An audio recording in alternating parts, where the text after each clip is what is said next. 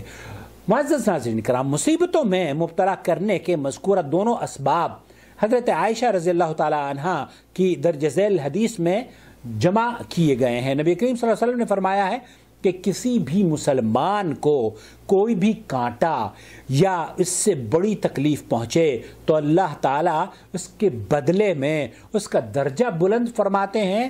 یا اس کے گناہوں کو مٹا دیا جاتا ہے، اس کے گناہوں کا کفارہ بن جاتے ہیں. اس حدیث کو صحیح بخاری حدیث نمبر 5641 پر اور صحیح مسلم حدیث نمبر 2573 پر متفق علیہ حدیث ہے. پھر اکثر ایسا ہوتا ہے کہ یہ دونوں اسباب یکجا ہو جاتے ہیں اور ان کے یکجا ہونے کی مثالیں الگ الگ ہونے سے زیادہ ہیں. جیسے کہ آپ کو عام دیکھنے میں ملے گا کہ جیسے جسے اللہ رب العالمین کسی مصیبت میں مبتلا فرمائے اور وہ اس پر صبر و شکر کرے تو اللہ تعالیٰ اس کے گناہ معاف فرما دیتا ہے اور جنت میں درجات بلند کر دیتا ہے، نیز اسے صابرین کے اجر سے نواز دیتا ہے. بالکل اسی طرح جس شخص کو اللہ تعالیٰ مصیبتوں میں مبتلا کرتا ہے تاکہ وہ جنت میں اپنے لیے مختص درجے تک پہنچ سکے، اس کے بھی گزشتہ گناہ معاف کر دیے جاتے ہیں. نیز اس مصیبت کو دنیاوی سزا شمار کر لیا جاتا ہے اور آخرت میں اسے مزید سزا نہیں ملے گی. جیسے کہ کچھ انبیاء اکرام کے بارے میں ان کے ساتھ یہ ہوا کہ مثال کے طور پر آدم علیہ السلام، یونس علیہ السلام، اللہ رب العالمین نے آدم علیہ السلام کو جنت سے بے دخل کیا اور یونس علیہ السلام کو مچھلی کے پیٹ میں مبتلا کیا تو اللہ رب العالمین نے دونوں کے درجات اس لیے بلند فرمائے کہ انہوں نے ان پر صبر کیا، اللہ تعالیٰ سے ثواب کی امید رکھی اور انہوں نے صبر کے ساتھ، چنانچہ ان کے لیے یہ مصیبت یونس اور آدم علیہ السلام سے سرزد ہونے والی غلطیوں کا کفارہ بن گئی. آپ کی مزید رہنمائی کے لیے یہ بات بھی قابل غور ہے کہ دنیاوی سزا اخروی سزا سے منسلک ہوتی ہے، جدا نہیں ہوتی. نیز مذکورہ دونوں اسباب کا تذکرہ یکجا متعدد صحیح احادیث نبویہ میں موجود ہے. جیسے کہ حضرت سعد ابن وقاص رضی اللہ تعالیٰ عنہ کہتے ہیں کہ میں نے عرض کیا اللہ کے رسول صلی اللہ علیہ وسلم کن لوگوں کی آزمائش سخت ہوا کرتی ہے؟ آپ علیہ السلام نے فرمایا انبیاء کرام کی، ان کے بعد جو جس قدر انبیاء کرام کے نقش قدم پر چلنے والا ہوگا انہیں اسی قدر آزمائش میں ڈالا جائے گا. چنانچہ ایک آدمی کو اس کی دینداری کے مطابق آزمایا جاتا ہے. جتنی دینداری ٹھوس ہوگی آزمائش بھی اتنی ہی سخت ہوگی، اور اگر اس کی دینی حالت پتلی ہوگی تو اس کی آزمائش بھی کم ہی رہے گی. حتیٰ کہ آزمائشیں انسان کے گناہوں کو مکمل طور پر مٹا دیتی ہیں اور انسان زمین پر چلتا پھرتا ہے اور اس پر کوئی گناہ باقی نہیں رہتا. اس حدیث کو امام ترمذی نے نقل کیا ہے. ایسا بھی ممکن ہے کہ مذکورہ دونوں اسباب میں سے کوئی ایک سبب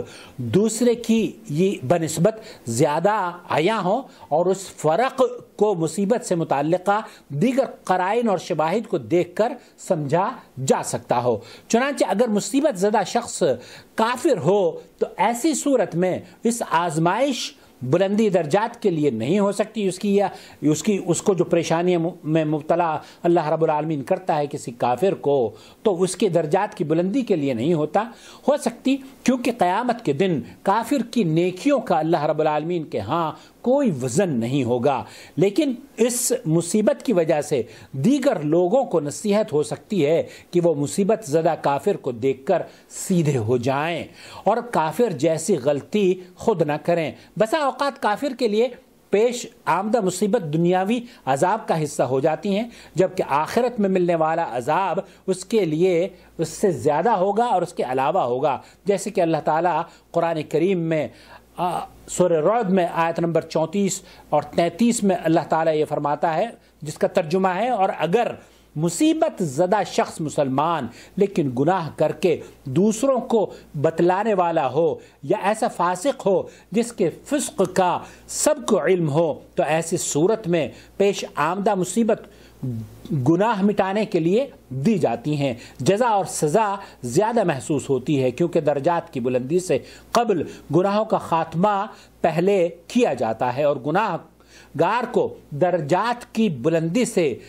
پہلے گناہوں کی صفائی اور کفارے کی ضرورت ہوا کرتی ہے۔ دوسری جانب اگر کوئی نیک عبادت گزار مسلمان مصیبت زدہ اس شخص نے کبھی اللہ تعالیٰ کی نافرمانی نہ کی ہو، ہمیشہ اللہ کی فرما برداری اور بندگی میں مگن رہتا ہو، حمد و شکر زبان پر رہتا ہو،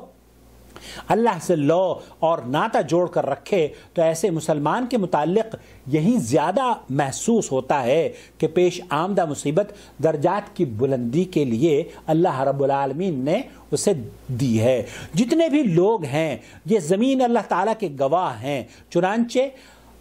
اگر کسی شخص کی نیکی اور تقوی کا علم ہو اور پھر اسے مصیبت زدہ پائیں تو مصیبت پر صبر کرنے کی صورت میں اللہ تعالیٰ کی جانب سے بلندی درجات کی خوشخبری اور نوید بنا سکتی ہے۔ لیکن اگر مصیبت زدہ شخص نے ماتم کرنا شروع کر دیا، رونا دھونا شروع کر دیا، اس نے جزا و فضا سے کام لیا، تو ایسی صورت میں اس مصیبت کو بلندی درجات کا سبب نہیں سمجھا جائے گا، بلکہ اس شخص نے اللہ تعالیٰ کے فیصلے پر بے صبری اور ناراضگی کا جو اظہار کیا ہے، تو ایسی صورت میں یہ مصیبت جزا اور سزا سے تعلق رکھے گی۔